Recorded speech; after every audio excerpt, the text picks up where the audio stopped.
control A. Bueno, para continuar entonces con equilibrio de precipitación, nosotros habíamos quedado en la expresión del constante del equilibrio, la constante de equilibrio de precipitación o el producto de solubilidad en función de la solubilidad. Entonces, conociendo la solubilidad, yo puedo calcular el KPS y viceversa. Pero siempre acuérdense que tengo que colocar bien la ecuación de disociación parcial de la sal, colocarla bien, y luego, cuando en la expresión del KPS, los coeficientes se van a aparecer como los potencias, ¿no es cierto? Bueno, eso hay que tener en cuenta. Acá tenemos un ejemplo, el caso del sulfato de calcio, en este caso conocemos la solubilidad del sulfato de calcio y conociendo la solubilidad se quiere conocer la constante de producto de solubilidad. Entonces, tengo la ecuación de disociación, la ecuación de equilibrio del sólido con respecto a sus iones en solución. Conozco el peso molecular del sulfato de calcio y en este caso lo que hago yo es calcular la solubilidad molar, porque acá dice si la solubilidad del sulfato de calcio es de 0,20 gramos por 100 mililitros de solución. Perdón, tenía que haber por ahí. 0,20 gramos por 100 mililitros de solución. Entonces lo que hacemos es transformar esa solubilidad en molaridad. Sabemos que son 0,20 gramos dividido 0,1 litro, dividido la masa molar, tengo la molaridad. Conociendo entonces la solubilidad del sulfato de calcio y sabiendo que en este caso la concentración de calcio es igual a la solubilidad molar y la concentración de sulfato igual a la solubilidad molar, porque la relación de los dos iones 1 a 1, simplemente puedo calcular el KPS elevando al cuadrado el valor de solubilidad expresado en molaridad y obtengo el KPS. Lo mismo, otro ejemplo, el yoduro de plomo, yoduro plumboso o yoduro de plomo 2 en la notación de stock.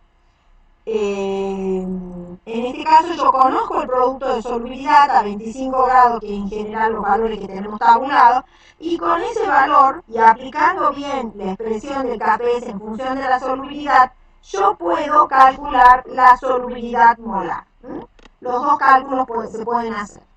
Ahora, este es el caso de una tablita donde hay muchos datos de sales insolubles que en realidad sirven para que nos demos idea, como yo les decía que el KPS nos da idea, de cuán insoluble es una sal. Acá tenemos un ejemplo muy concreto que es el sulfuro de bismuto, que tengo 1,6 por 10 a la menos 72. Estamos hablando de un producto de solubilidad muy pequeñito, es muy insoluble. Y por el otro lado, acá hay otro, en el extremo tengo el cloruro de plomo que vimos recién, con un producto de solubilidad de 2,4 por 10 a la menos 4, es mucho más grande. Entonces es mucho menos insoluble. Entonces el KPS nos da una idea de cuán insoluble es esa sal. Entonces no es un dato que no tiene significado, sino que tiene que tener significado. Acá podemos ver otro aspecto importante del equilibrio de precipitación, que es el QPS, que es el producto iónico. Sí, va a tener la misma expresión del KPS, matemática, la misma expresión de la constante del producto de solubilidad, solo que no va a ser igual a la constante del producto de solubilidad, porque tiene un valor a una determinada temperatura, depende de la temperatura, por eso es constante de equilibrio. En el caso del producto iónico no lo es simplemente el producto de concentraciones iónicas. Acá yo tengo un ejemplo de varios sulfatos, determinar cuáles sulfatos insolubles de calcio, estroncio y bario precipitarán, bueno, eso lo vuelvo acá.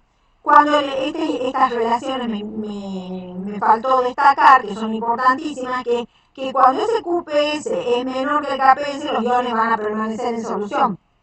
Que cuando el producto iónico sea igual al KPS, vamos a estar en una solución saturada y con el comienzo de la precipitación. Y finalmente, si el producto iónico es mayor, hay una precipitación.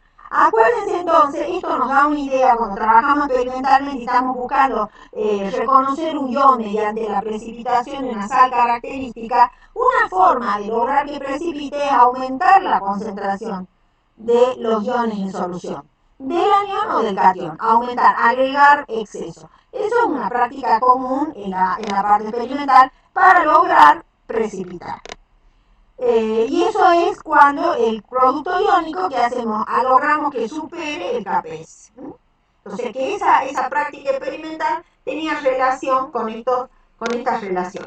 Acá tengo un ejemplito que yo planteé, que lo hice manualmente, que es determinar cuáles sulfatos de calcio, estroncio y bario precipitarán cuando se agrega 100 mililitros de sulfato de sodio, sulfato de metal alcalino, o sea que es soluble, 5 por 10 a la menos 3 molar, a 50 mililitros de soluciones de los iones de los metales anteriores, cuyas concentraciones son 4 por 10 a la menos 3 molar.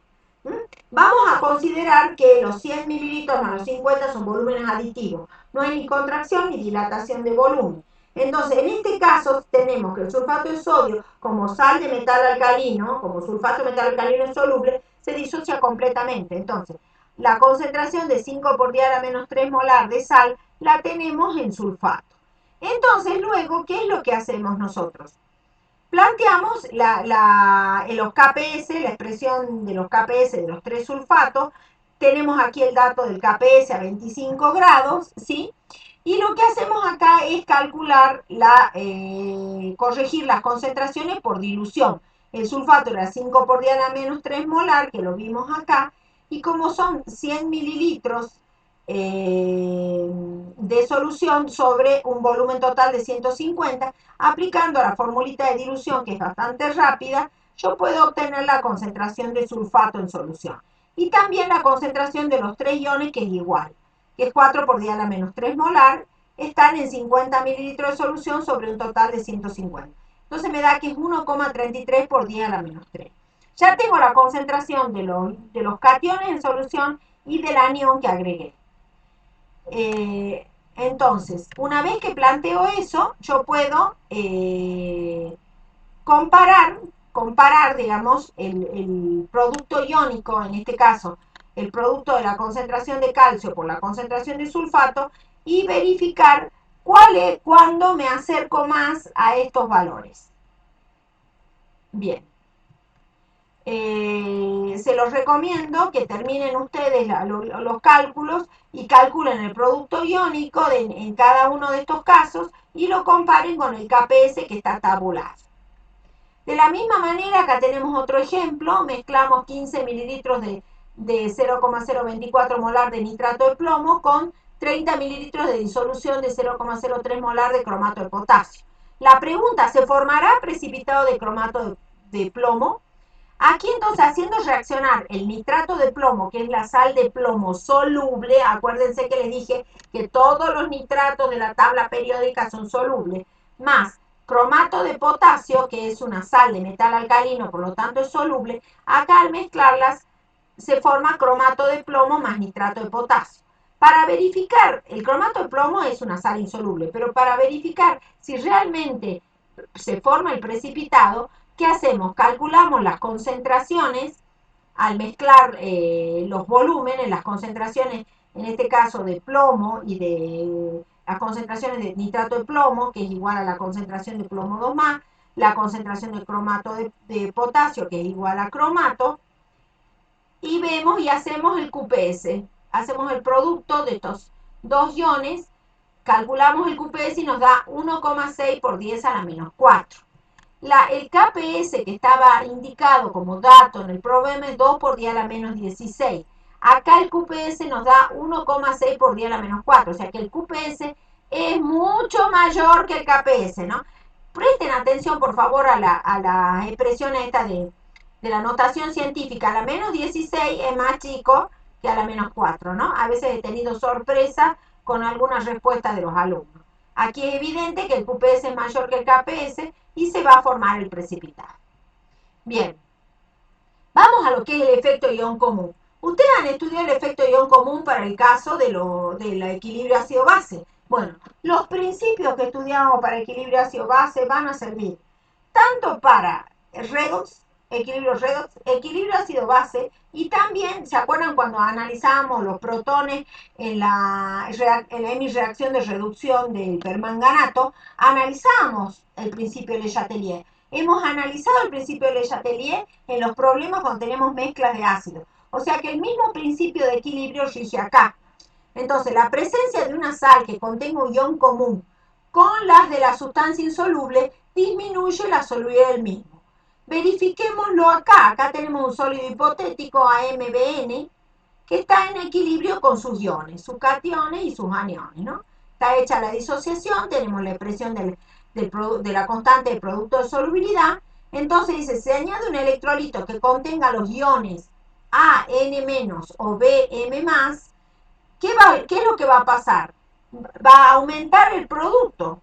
Y entonces el equilibrio va a reaccionar tratando de disminuir ese incremento de producto y se va a desplazar hacia los reactivos. Por lo tanto, si se desplaza hacia los reactivos, va a aumentar la cantidad de volumen de precipitado y va a disminuir la concentración de los iones en solución. Por lo tanto, la S que veníamos viendo esa expresión, que era la concentración de los iones en solución en equilibrio con el sólido, va a disminuir. Disminuye la solubilidad del precipitado. Así, para esta concentración de Cb, para una concentración Cb cualquiera, hipotética, del catión Bm+, la solubilidad será, en este caso, menor. Si yo planteo entonces un balance de masa aquí, de la concentración del ion M+, va a ser lo que tenía antes, perdón, la concentración que tengo en equilibrio más lo que yo agregué. ¿Por qué le pongo S' acá? Eso es importante destacar. Es S' porque al agregar este ion común, este B+, esta concentración Cb de B+, generar el efecto ion común, el desplazamiento hacia los reactivos disminuye la solubilidad. Por eso es S'. Y la concentración de A va a ser M por S'. ¿Sí? Bien. Cuando yo aplico entonces la constante de equilibrio, puedo determinar, reemplazo, digamos, estas expresiones en la constante de producto de solubilidad, puedo calcular mi S', la nueva S', que va a ser menor que la S original. La S original va a ser sin agregado, la S' con agregados de ion común. Vamos a un caso concreto que siempre los ejemplos ayudan mucho. Entonces, el efecto ion común, a medida que aumenta la concentración de uno de los iones, disminuye la del otro. ¿Qué es lo que ocurre? El principio, a veces lo han estudiado ustedes muchísimo en química general. Tenemos la constante producto de solubilidad, que es una constante. Entonces, ¿qué pasa? Cuando yo aumento la concentración de uno, el producto se tiene que mantener constante. La única forma de que eso se mantenga constante es que la concentración del otro disminuya. ¿Sí? Entonces aquí tengo el sulfato de bario, por ejemplo, ¿no? Calcule la concentración de ion bario en una solución saturada, me piden la solubilidad, solución saturada de sulfato de bario, y en una solución que contiene 0,1 molar de sulfato de sodio. Entonces yo tengo el KPS, este es un dato tabulado, 6,3 por 10 a la menos 10, tengo el equilibrio planteado, tengo la expresión del KPS, ¿sí? Entonces, en la solución saturada, yo sé que la concentración de sulfato y la concentración de bario van a ser iguales. Y la concentración de bario va a ser la raíz cuadrada del KPS, porque el KPS, la expresión del KPS en función de la solubilidad, va a ser KPS igual a la solubilidad al cuadrado, porque en este caso tengo S molar de sulfato y S molar de bario. Entonces, aquí ya directo saco la solubilidad de la solución saturada, que es 2,51 por 10 a la menos 5. Esa es sin agregado. Cuando hay un exceso de ion sulfato, porque yo le agrego sulfato de sodio, la concentración de bario se calcula a partir del KPS. Pero acá yo tengo que tener en cuenta ahora que la concentración de sulfato se modificó, porque yo agregué sulfato, tengo un ion común. Entonces, hay una cuestión, cuando planteamos el balance de masa anterior, en el balance de masa, acá tenemos que hacer tomar un criterio. Al agregar el ion común, tiende a que al desplazar el equilibrio hacia los productos, disminuye mucho la solubilidad del sulfato. Entonces, de la sal insoluble. Entonces, en este caso, esta S' siempre se hace muy pequeña, entonces, comparada con la cantidad agregada, es despreciable. Entonces, en este caso, hice eso. Desprecié la cantidad que queda en solución y tomé la concentración de sulfato que yo agregué, en este caso, que es 0,1 molar. Al utilizar el KPS para volver a recalcular mi concentración de bario 2 más ahora fíjense, 6,3 por día a la menos 9 molar. Entonces se ha modificado mucho, porque antes era 2,51 por día a la menos 5. Ha disminuido en 4 órdenes, o sea, mucho. La cantidad de sulfato de bario que queda sin precipitar ha disminuido 4.000 veces al haber presente en la solución sulfato de